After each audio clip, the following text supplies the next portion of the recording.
So ngayon mga kababayan, ito yung sunod, speaking of DDS pa rin, 'di ba mga kababayan, eto na. Ano yan Ken? Eto, isa pa 'to mga kababayan. Naalala niyo sa Davao City, noong araw ng Davao, 'di ba napunta doon si ano, si Guanzon, 'di ba? Napunta doon si Respicio, si Guanzon at saka si sino 'to, si Topacio sagutan sa harapan ni Sarah na si Sarah tawang-tawa. Sabi ni Sarah, "Tingnan niyo yung mga tanga-tanga noon 'no, 'di ba? Ngayon nag-aaway-away na sila ngayon 'no, 'di ba?" Tapos umakyat dun si Kiko Barsaga, naadto si Leandro Libeste, 'di ba? Andun sila 'di ba? Kasi araw ng Davao City yun, eh. Mga kababayan, nung gabing yun 'no, merong ano, isang banda 'no, grupo ng banda na pangalan ay Wolfgang 'no. Ang pangalan ng grupo nila ay Wolfgang 'no. So ngayon mga kababayan, nag-concert. Ito na, mag-umpisa na, ayan puno na ng tao ganyan, concert yan, eh. Kasi araw ng Davao di umano 'di ba? Yung concert na yun mga kababayan ay tribute yun ng Wolfgang sa kanilang kasama sa banda na isang Pilipino na yumao na or namatay.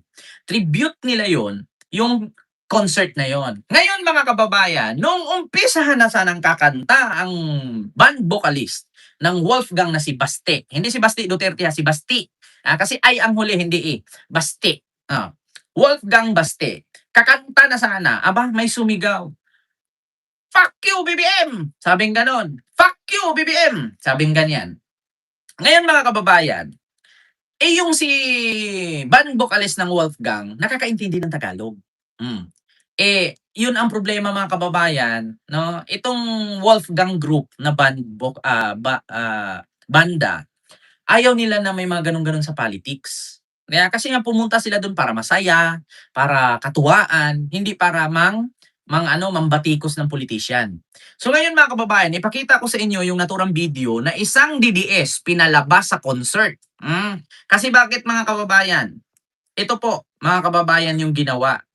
Pumasok doon sa concert, sumigaw ng "Fuck you BBM!" Ito po, pakinggan yung ah, ayan. Hmm,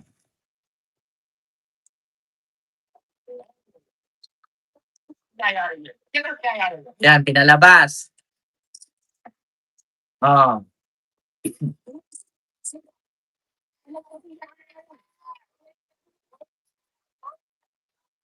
oh 'di ba? Ah, pinalabas, nakakahiya, pinauwi. Tapos may mga DDS din sumigaw, "Uwi! Uwi! Uwi!" 'Di ba? Mga DDS 'no, kapwa niyo DDS pinaalis ninyo. Kita ninyo. Sumigaw kasi ng, "Fuck you BBM!" Ito.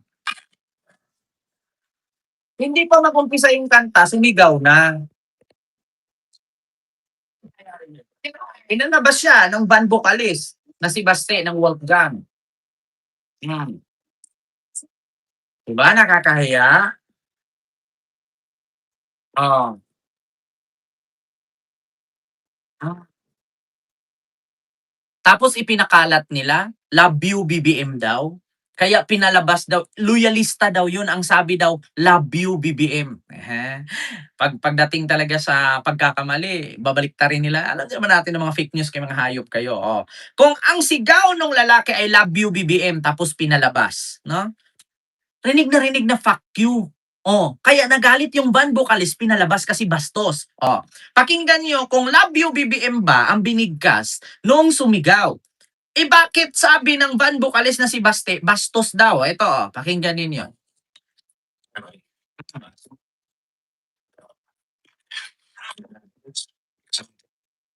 Ma'am Nit Fabilla sa banda, hello po.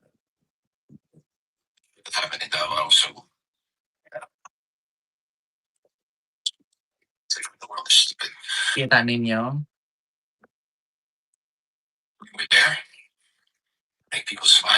To make people smile. Oh. Mm.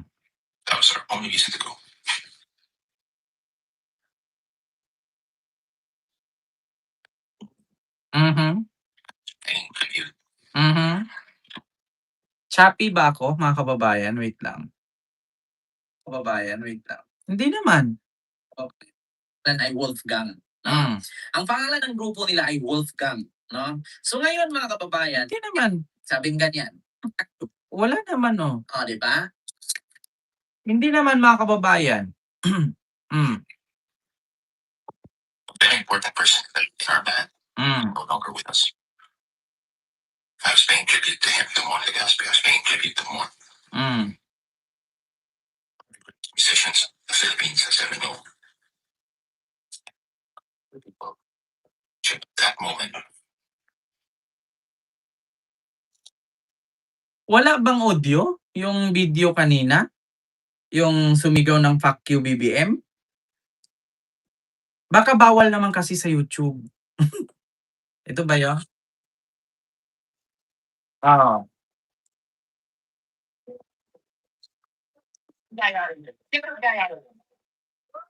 Ah, ano yun mga kababayan, anuhin yun talaga ni YouTube siguro, 'no? Yung band vocalist kasi nagsasalita kasi ng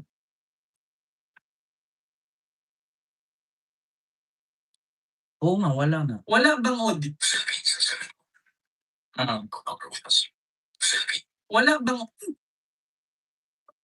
ah, ito ba yun? Yung BBM? Baka bawal naman kasi sa YouTube. Oo, mga kababayan. Ito ba yun? Wala siyang sound kapag gano'n talaga yung salita, oo. 'Pag salitang "fuck you BBM", yung mga masasamang ano, wala siyang sound talaga. Nasa ano yan ni YouTube ngayon sa bagong rules nila, wala siyang sound, medyo mahina. Bawal kasi yan yung magsalita ka ng kill, fuck you, mga gano'n-gano'n, bawal yun. Oo, naka-censored yun, mga kababayan, automatic. Pero ito ang sabi dito mga kababayan, oo.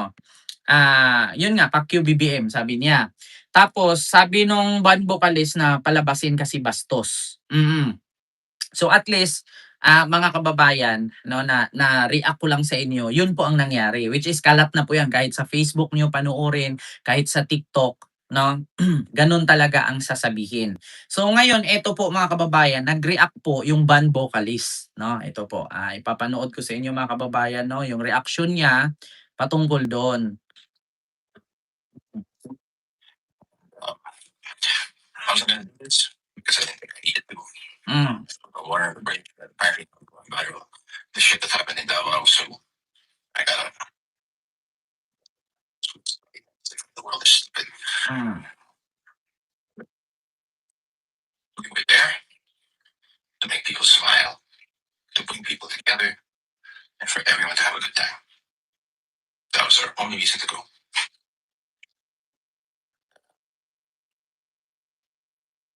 Well, paying tribute to a very important person in our band who's no longer with us. I was paying tribute to him, to Juan Legaspi. I was paying tribute to more musicians the Philippines has ever known. That moment, people bastos. Bastos.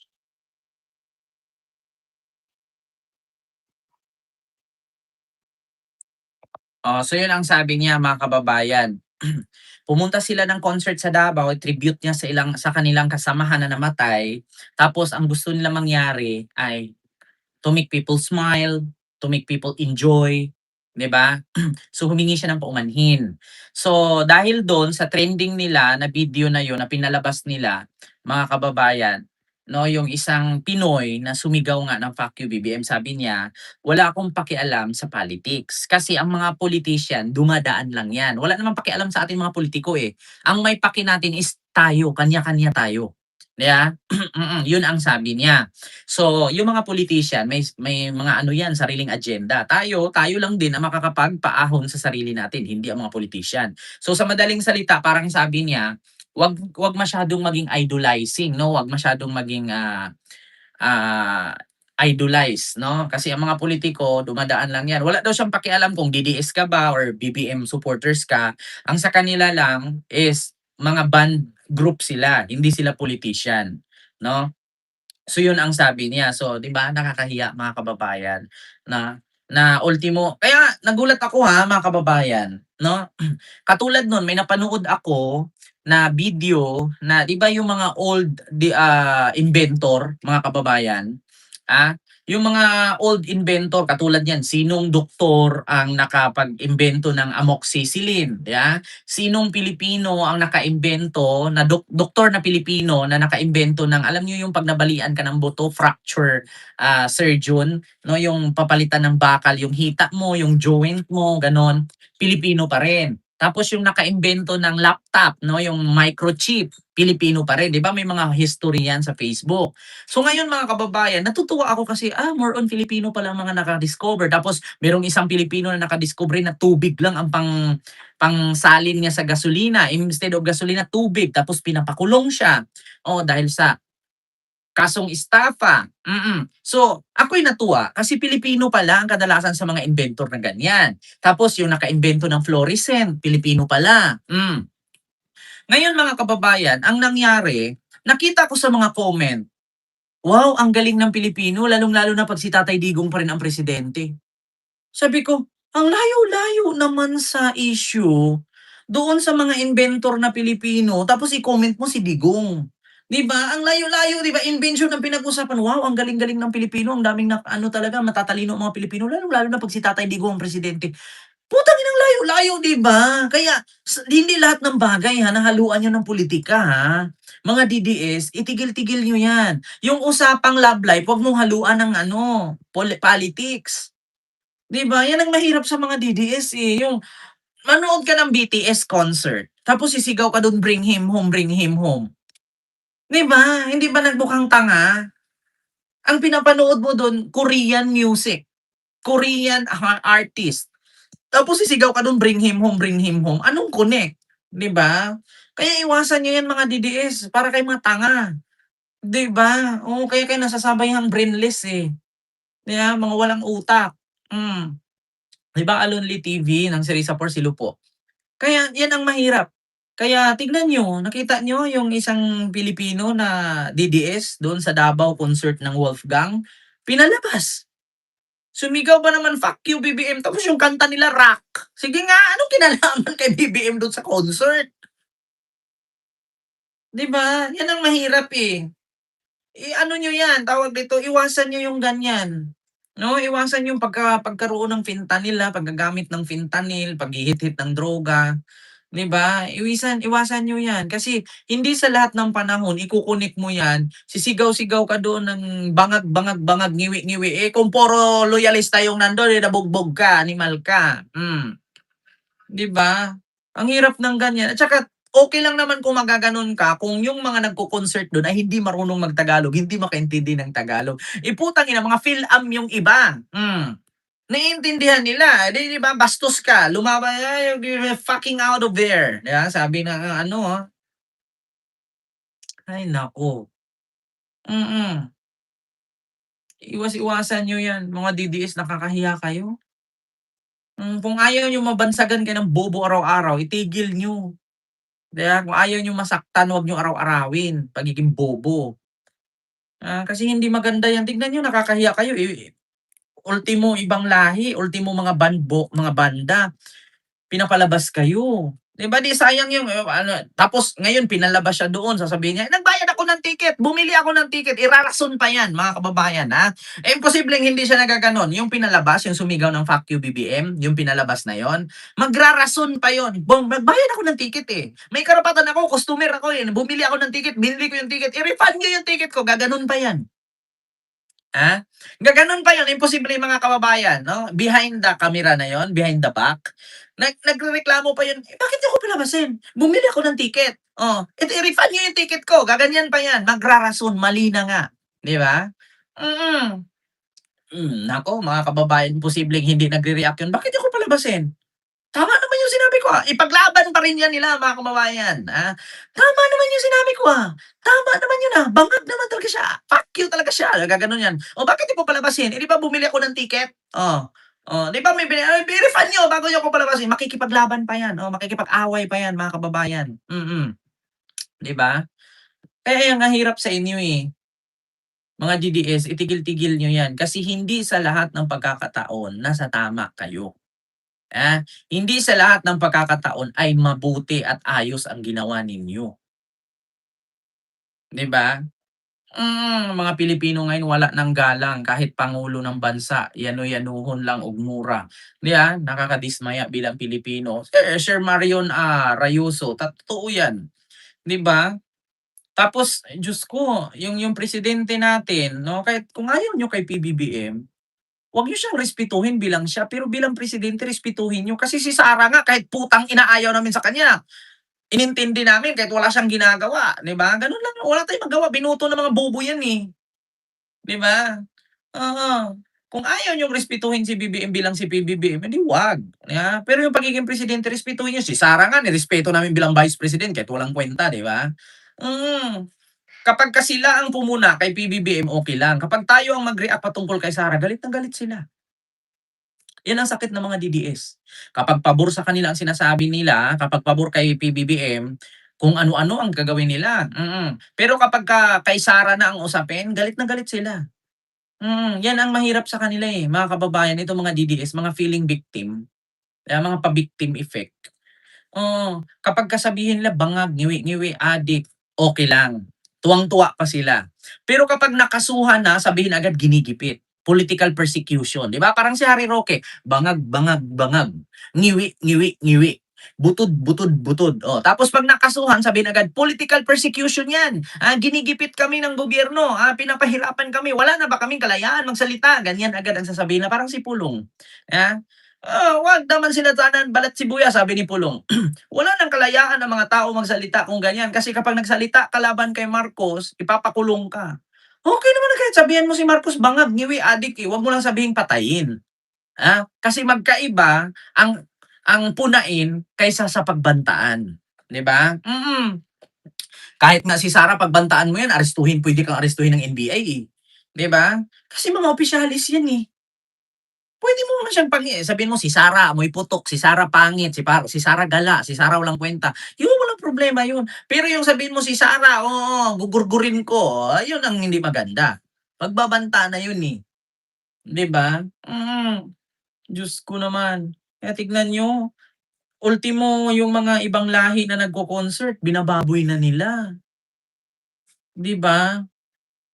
Ilagay niyo sa ano, sa lugar. Kung usaping politics, hala sumigaw ka diyan, tumambling ka diyan, kung ano-anong masakit na salita isabi mo. Pero usaping concert 'yan, wala namang kinalaman sa politics 'yan, 'di napalabas ka ngayon, 'di ba? Nakakahiya, 'di ba?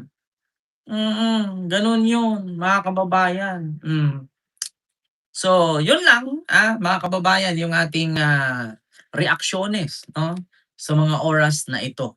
Oo, so maraming maraming salamat po, mga kababayan. Ayan, 'yan po ang napapala, sa mga DDS na bastos. Ni minsan wala kayong narinig na loyalista at kakamping na napalabas dahil sa ganyan, Hindi gawain ng loyalista at kakamping 'yan, 'di ba?